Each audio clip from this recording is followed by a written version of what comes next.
SOLATIUM. Morality could not be spawned by tweaking a few genes or shutting off a few neurons. Though humanity conquered the very stars, it remained unable to conquer the darkness within. In the dark, seedy underbelly of Pandora, a lawless colony on the best of days, a young woman who's lost everything but her soul fights to reclaim her life from a violent, sadistic criminal despot.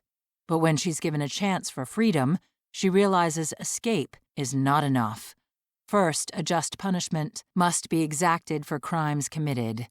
Set 12 years before STARSHINE, Aurora Rising Book One, Aurora Rhapsody No. 1, SOLATIUM is Mia Requelme's origin story, and the story of how she and Caleb Marano met. It's a story about criminals and those who punish them, but mostly it's a story about the struggle to keep hold of one's soul in the face of so much darkness. Vengeance is in my heart, death in my hand, blood and revenge are hammering in my head. William Shakespeare, Titus Andronicus. 2310, 12 years before the events of STARSHINE. Pandora, independent colony, north-central quadrant of settled space. The relentless thrum of hard synth spilling out of the dance club down the block set the fine hairs of Mia's forearm on edge. She pressed the fingertips of her left hand onto the door lock. Her glyphs lit up to send a burnished chrome ribbon swirling from the base of her neck down her arm to the pads of her fingers. The glyphs seemed to fall into sync with the beat of the music, adopting the tempo the driving cadence demanded. The door slid open and she slid through it. It was pitch black inside the shop. She would kill for a decent infrared upgrade for her ocular implant, but paying for the single solitary glyph stream had left her without a credit to her name, and now it was costing her credits she didn't have. Worth it. She did have the floor plan stored in her EVI, however. She projected it to a tiny oral 12 centimeters in front of her face and felt along the walls in the dark until she located the business office. The office door was locked as well, but it was a pitiful effort, and she was inside in seconds. Once the door closed, she activated the lights, confident the office was far enough back for the light not to be seen from the street, then went straight to the desk. The encryption on the control panel would be too robust for the internal hacking routines she kept stored in her EVI. She removed a small device from the pouch at her hip, connected it to the input port recessed in the desk's surface, switched on the screen, and went to work. Mia spared one sidelong glance at the dance club on her way out. Though she could see the strobes flash above the street and feel the rhythm of the music vibrating in her bones, the club couldn't be any more out of her reach if it were parsecs distant. It belonged to a world she'd never seen, a world of shimmery synthetic silks, exotic cybernetic enhancements, and personal starships. It belonged to people who were free. Seeing as she was not, she pivoted and went in the other direction, toward the Levtram station. She needed to get the files she'd stolen to Eli.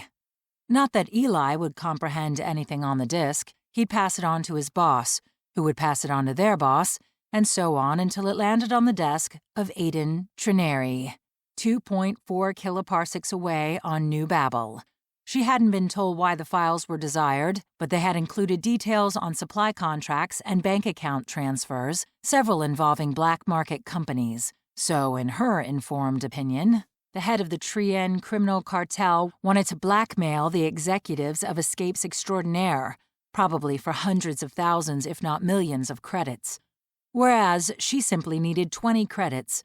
They would buy dim sum and noodles at Sumi's Cantonese house with enough left over to pay for a 10-minute shower rental at the community center. Her stomach churned to remind her how long it had been since she'd eaten. Yesterday morning, it grumbled in an accusatory tone. There was a bread roll last night, she grumbled in retort. Oh God, she was conversing with her stomach like it had sentience. She was going mad, and without even a chimeral addiction to blame for it, she had to get out of this nightmarish prison her life had become. Give a guy a hit, doll. She recoiled in disgust at the filth pawing at her arm.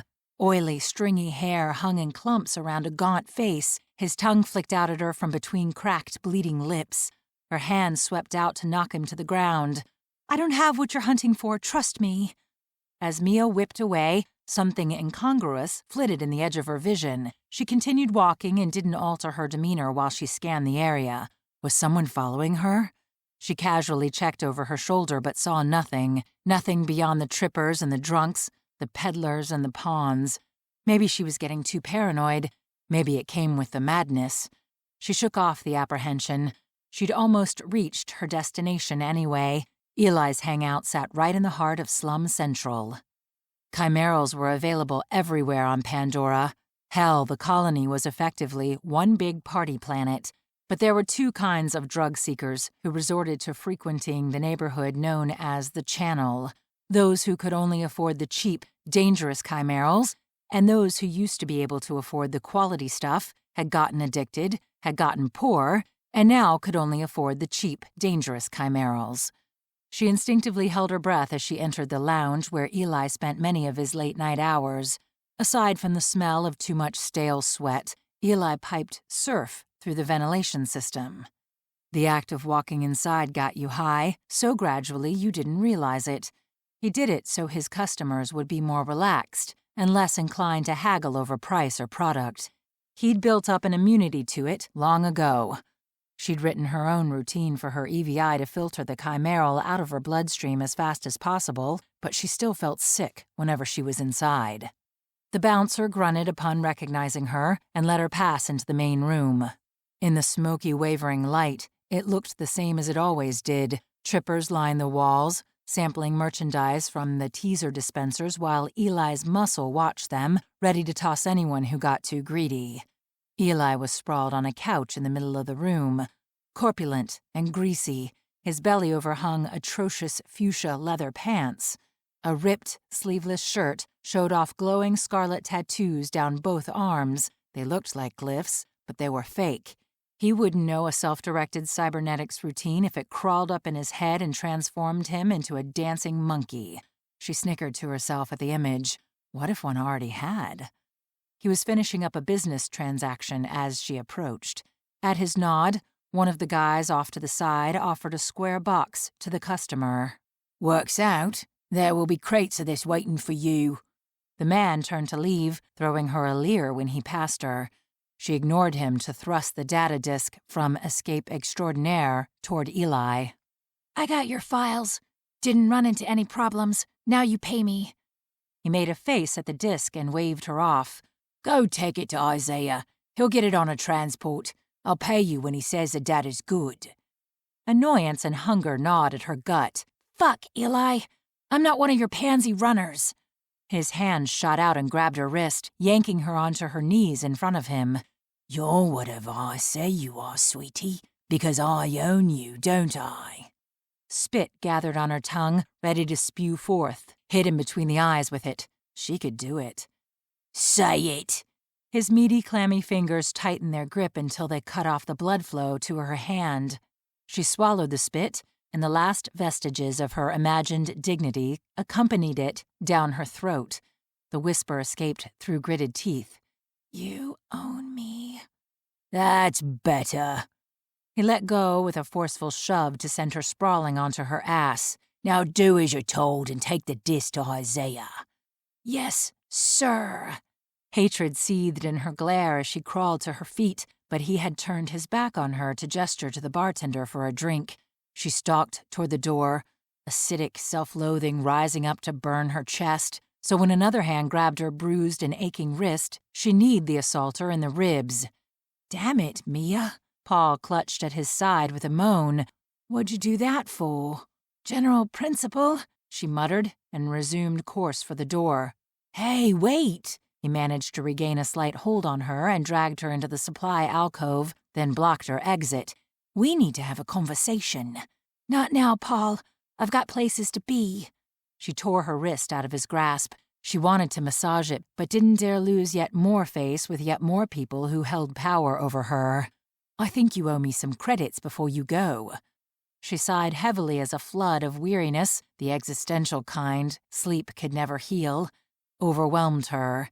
"He hasn't paid me yet, okay? Never mind that I'm the best hacker he's got. I also have to be one of his bitch runners and ferry a delivery to the boss. Javier's as good a hacker as you." No, he's not. You know how I know he's not? Eli put him in the hospital last week for buggering up a job on Galaxy First. Eli hasn't put me in the hospital. He'd come close a few times, but she kept this detail to herself. Paul's jaw dropped for a beat until he recovered a measure of false bravado. You're sloppy, but so are you. I mean, I caught you at your dirty dealing, didn't I? He grabbed her by the hair and pinned her against the wall. You make sure and send me my cut of your pay by sunrise, or I'll rat you out to Eli. I'll tell him you were skimming off your jobs, and he will slice your skinny neck open from ear to ear. 'Cause you're too chicken shit to do it yourself? She kneed him again, lower this time, gathered her hair back into its tail and stepped over his writhing body. You'll get your money, like you always do. She made it half a block before doubling over and retching from the nausea of the poisoned air inside, of her body's attempts to save her from all its ill effects, of her conscience's disgust at the evening's events. Or maybe it was the fear. It was only dry heaves, though. She hadn't eaten in 20 hours. After a few slow inhales, she straightened up and considered the long gauntlet of the channel. Isaiah's place was up in the far, far nicer promenade where proper criminals did proper business. She had a long way to go. If only she could keep going, further until there were stars ahead of her. There must be another way, a better way, of living. Glimpses of it teased her at the spaceport and on the Exonet and at the synth dance clubs parsecs away down the street. She simply needed a chance to grab hold of it. One real chance. She's the one. Samuel eyed Caleb skeptically as they tailed the young woman through a side thoroughfare of the boulevard. I know what you're thinking, but she's too young for you. No, she's too young for you, old man. And just because you're thinking it doesn't mean I am. She's the right choice. The woman had stopped to browse at a kiosk, and they did the same. Samuel picked up a neon lime t-shirt featuring an animated character painted on the front and held it out to inspect it. All right, tell me why. Caleb squelched a rude reply. Almost 4 years had passed since he'd been Samuel's trainee. They were on this mission as equals, technically, yet he found himself answering as if he were still the student. Watch how she moves. She's cognizant of everyone around her, where they are, where they're heading. Her eyes scan a crowd the way ours do, seeing it all in each tiny detail. This one's smart, quick, and self-aware. That means she's a talented thief. It doesn't mean you can turn her. He grimaced when Samuel held the t-shirt to his chest, shaking his head in firm disapproval. I've seen her interact with Eli's people. If looks could kill, there'd be a string of bodies leading all the way from here to Eli's door. She thinks she's better than them, and she's not wrong. But she's also malnourished and essentially homeless, which means she doesn't have a way out. And you're gonna give her one. Be a big goddamn hero. He frowned, taken aback by the cynical tone with which the statement was delivered. Not because Samuel wasn't often cynical, he was, but because Caleb had assumed that was the goal. Well, yes, if she gives us the access codes to Eli's manufacturing facility, it's just compensation. True. Samuel folded the t-shirt and returned it to the table as up ahead the woman began moving again. After a suitable delay, they followed. Sure you don't want to grab one of Eli's underlings and beat them until they spill their guts? He regarded his partner deadpan. The man didn't enjoy roughing up people, even thugs, any more than he did. Not much more than he did. Samuel groused and rubbed at his beard. Oh, it was only a suggestion. If you say she's the one, make your play. I've got you back. Why should I help you? The woman snarled at Caleb like some kind of feral cat. He'd intercepted her as she pilfered a stack of discs from a merchant kiosk and escorted her to an alley off the boulevard thoroughfare, then launched into his pitch. Because I can get you out. I'll even get you off planet, to somewhere you can start a new life. I already started a new life once. Didn't help. Caleb smiled at her. It was genuine, and also happened to be part of the soft sell. But I bet you have at least a kilometer long of the mistakes you made and how you would get it right the next time. Help me, and let me help you find your next time." Her eyes narrowed warily to scrutinize him. He let her, refusing to wilt under her admittedly impressive stare, but also not bristling in challenge. He could see the thoughts race behind her dark irises, see her weighing the pros and cons of hearing him out, but when the scales didn't tip in his favor after several seconds, he decided it was time to sweeten the deal. "I'll tell you what. Why don't you let me buy you some dinner, and you can think it over while we're eating?" She scowled and ran a hand through tangled, dirty hair, and he knew he had her. "Fine. It's your money." He gestured toward the alley exit and silently pulsed Samuel. "We're on the move. Burrito joint we passed farther up the boulevard." "I'll follow dutifully behind and watch your ass." She ate for 5 solid minutes before pausing long enough to talk to him, having devoured half the giant burrito with a gusto of a last meal. "What are you planning to do to Eli's operation?" Eli Baca might be a degenerate, but he ran an increasingly high-volume chimeral production business, not of the light, non-addictive drugs that fueled raves and illusoire parties either. He was manufacturing hard chimerals, the type that stood a reasonable chance of burning out the user's brain on any given hit. Competition in the drug trade was fierce here on Pandora, but it was far less so across the Senecan Federation border on the small colonies of Caleb, Belice, and Peluda. When Eli started shipping his product across the border, it became the business of the Federation's Division of Intelligence, which meant it became Caleb and Samuel's business. Strictly speaking, Division didn't have jurisdiction to act on Pandora's soil since it was not a Federation colony. But Pandora had no government to speak of, thus no one had jurisdiction to act there, thus everyone had jurisdiction. "I'm going to explosively dismantle his chimeral production line and bring the cops down on the remains." "There aren't any cops here." He laughed. "Yes, there are." "Well, could have fooled me." She took another bite, stuffing her mouth full of rice, beans, and olives, and regarded him over the burrito. Food in her stomach had emboldened her, and he began to feel legitimate heat from her probing eyes. "One of Eli's enforcers just spotted you two. I'll take care of him." He didn't outwardly react to Samuel's pulse. "We're sitting here having dinner. He shouldn't be suspicious." "Unless he's smart. Unlikely, but in case, I'll take care of him." "Why would you help me?" Of course she was mistrustful and wary. Everyone around her was using her for their own ends. He wondered if anyone had ever looked out for her. "Because you're a better person than they are. You're intelligent and quick, and you clearly have skills. I can see the potential beneath the grime." "Are you seriously using that line again?" "Shut up, it's true. It's still a line. Aren't you supposed to be handling some goon?" "Handled."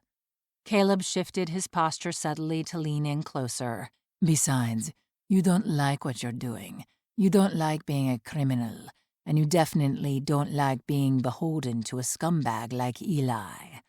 "How could you possibly tell all that about me? You just met me." A corner of his mouth curled up in a smirk. "I've been watching you for a few days and—" "Impossible. I pay very close attention. I'd realize if I were being followed." "Yes, you do. But I'm better than you." She snorted and finished off the burrito. "Goon might have called in reinforcements before being handled." "Might have?" "Did.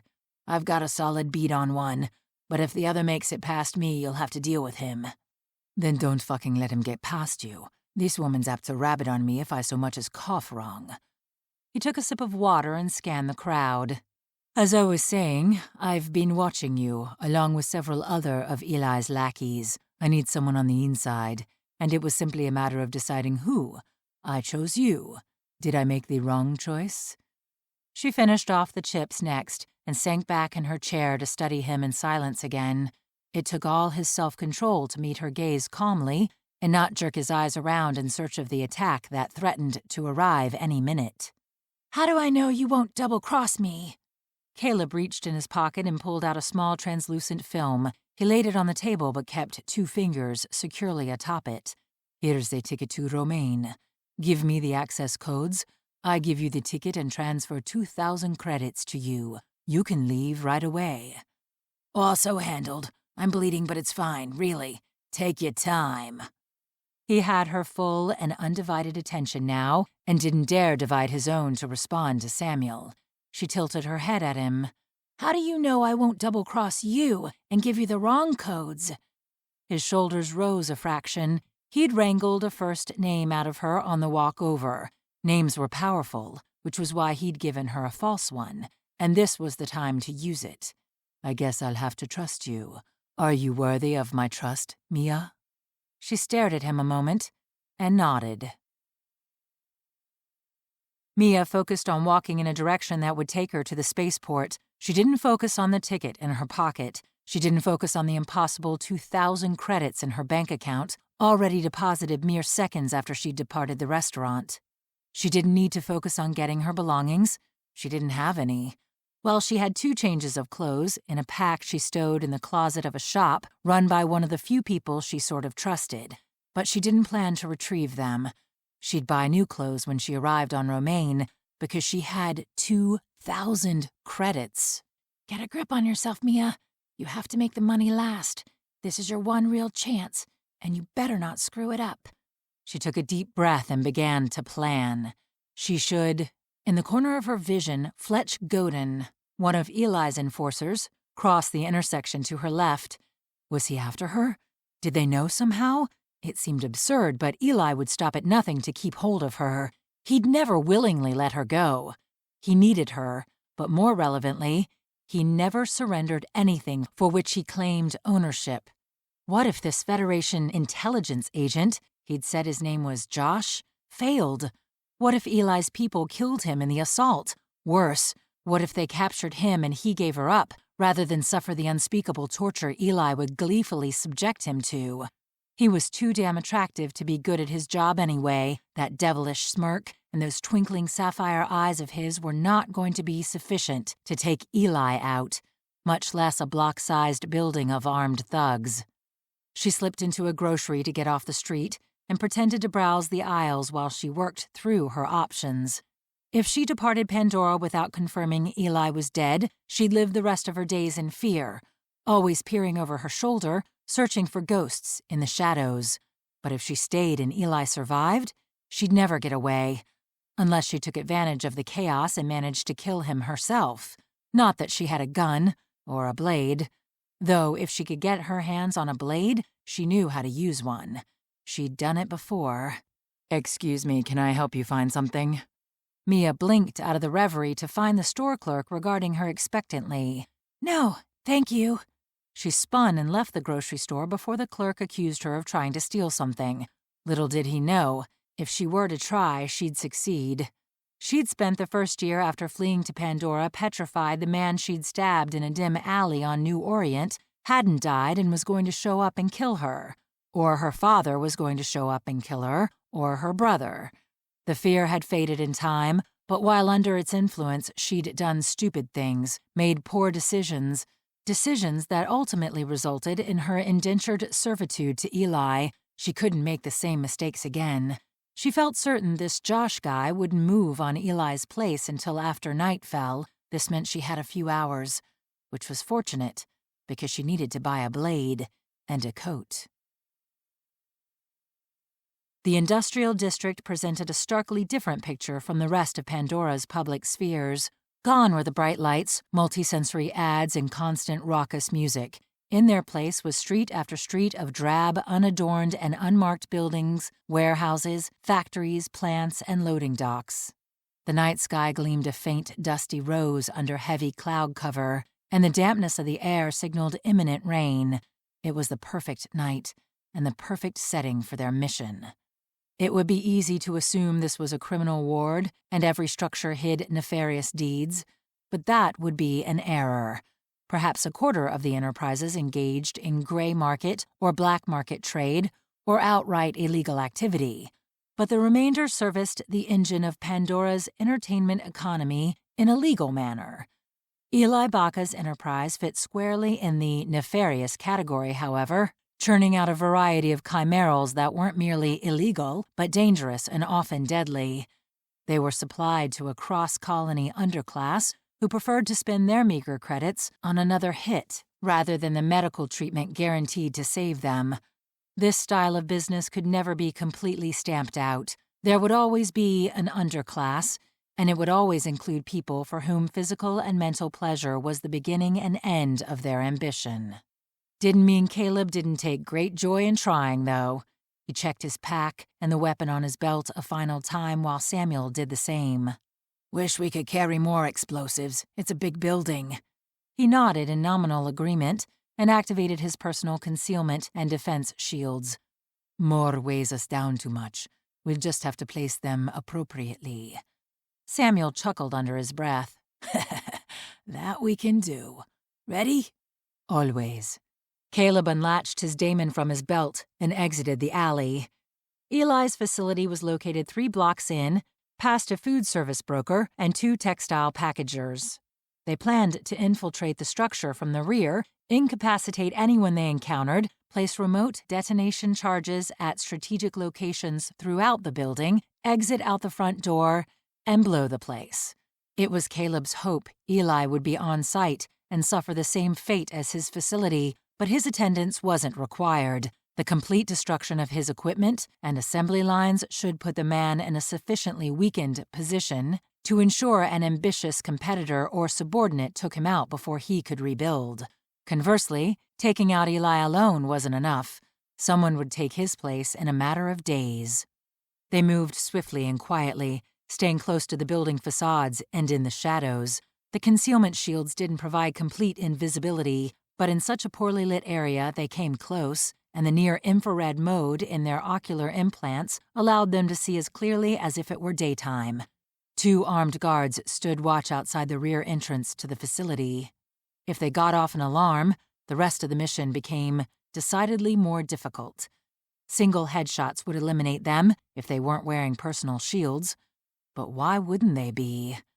He pulsed Samuel so as not to risk any noise. "I think we have to waste one of our charges. Starting the night with an explosion won't exactly help the subterfuge." "I'm not going to detonate it. I'm going to throw it." "Ah, pity to waste it, but yeah, go for it." He retrieved a charge from his pack, counted down with his fingers, leaned out past the wall and hurled it high above the guards' heads into the next intersection. The loud clang as it impacted a wall, the street, then another wall immediately drew their attention. They jerked to alert, spun toward the sound, and cautiously approached the source. Caleb sprinted forward, confident his partner followed a step after him. He reached the first guard. The same instant the man became aware of movement and started to shift around. He grappled the guard from behind and slammed one hand over the man's mouth as the other thrust a blade into his throat. The man struggled in his clutches, but it was a struggle of panic rather than directed intent. The guard went limp. He eased the body to the ground and dragged it down the sidewalk and around the corner. Samuel appeared hauling the other body, and they stowed them in an alcove. There wasn't much pedestrian traffic in this district, so it was possible they wouldn't be found for, actually ever, since the exploding structure was going to take the bodies out with it. Much of the blood from the neck wound had been absorbed into the guard's tactical clothing, but Caleb's hand was nonetheless coated in it. He wiped his palm on his pants since he didn't want a slick grip, but bloodstains were part of the job. They headed back to the entrance. From this point forward, time was their enemy as much as the people inside. 2 massive reinforced doors still stood between them and the interior. "Time to see if I wasted 2,000 credits. Caleb carefully input the complex series of access codes Mia had provided. One mistake, and the alarm would sound, alerting everyone in a kilometer radius to their presence, then waited. Seconds ticked by. The light beside the doors flipped to green. "See? I told you she was the right one. You are such a softie."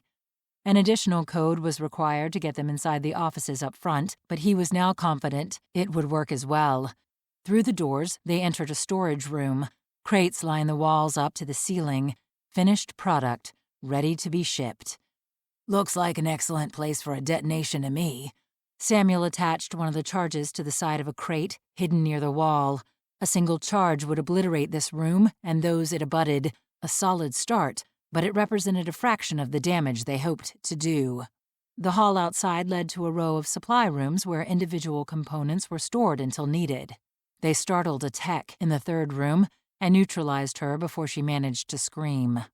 Caleb acknowledged the twinge of remorse that always accompanied these types of kills. Not everyone who worked in the building bore as much guilt as Eli. While they weren't lily-white innocents, many were surely just trying to get by in life. Some were probably trapped as deeply as Mia. But he had no time to stop and ask each person he met which one they were, and they all knew the risks of working for someone like Eli. The bulk of the interior consisted of a series of discrete assembly lines housed in individual rooms that ran nearly the length of the building. This worked to their advantage.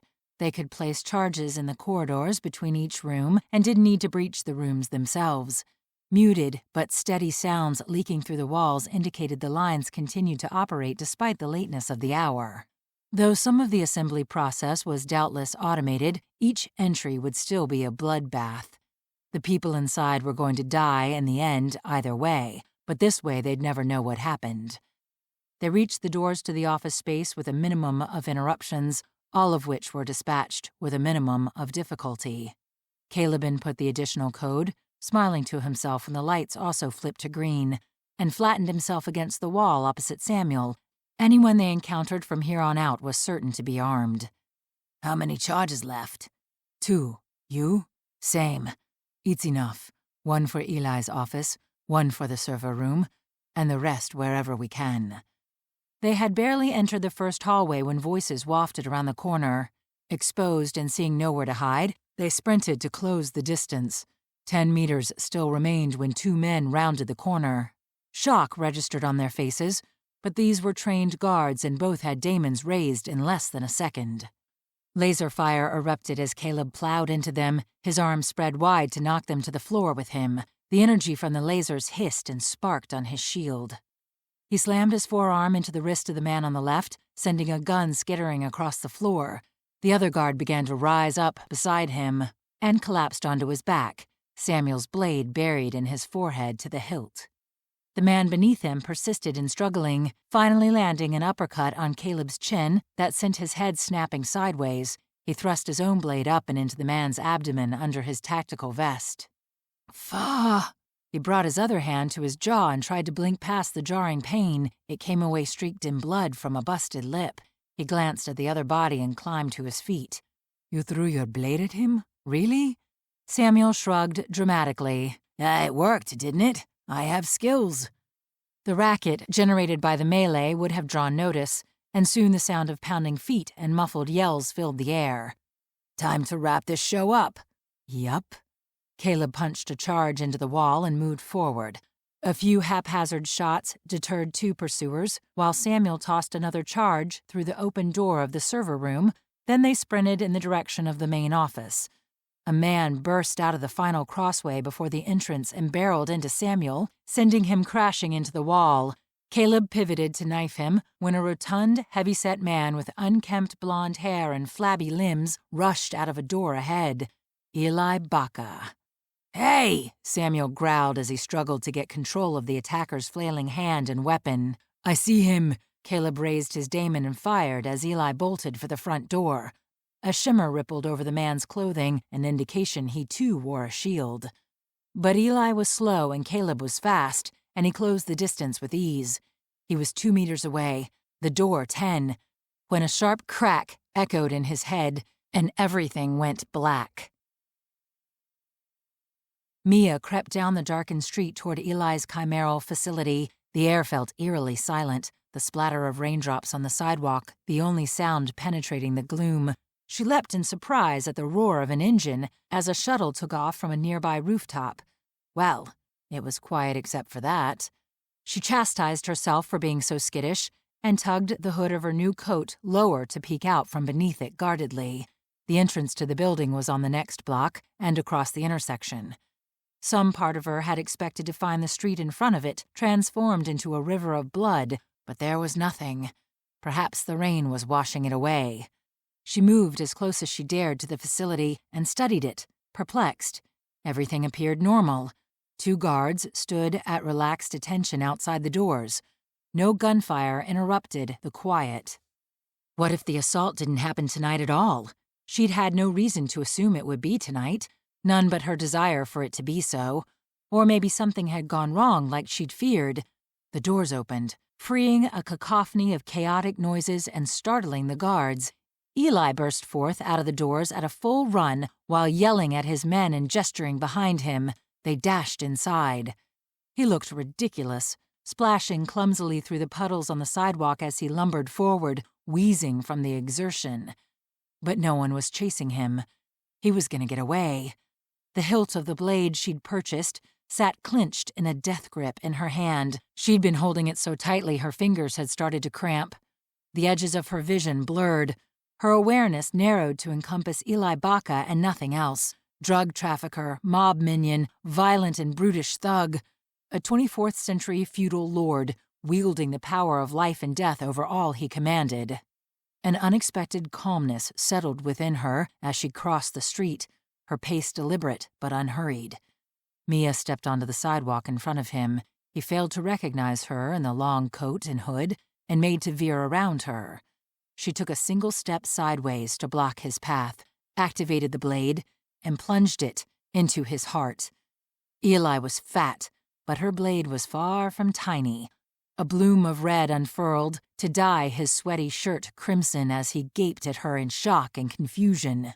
She reached up with her free hand, pulled the hood off, and leveled a cold, malevolent glare at him.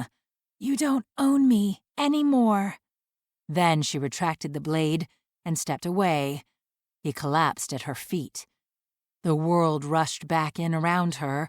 Her heartbeat pounded in her ears and flushed her skin hot. Commotion overflowed the entrance to the facility. She looked up to see her intelligence agent friend run out the door, gun raised. On spotting her, he raced over. His gaze never shifted from her to the body on the ground, not even when he stepped around it to place a hand on her shoulder. "Are you hurt?" He was bleeding from a cut above his hairline. The blood joined with raindrops to stream down his temple and trail raggedly along his cheek. Separate, different blood seeped from his lower lip. She swallowed, wondering how her throat could be so dry amidst all the rain. "You are." He exhaled in a kind of winded scoff. "I'm good. Got whacked in the head is all." "Caleb!" The shout drew his attention.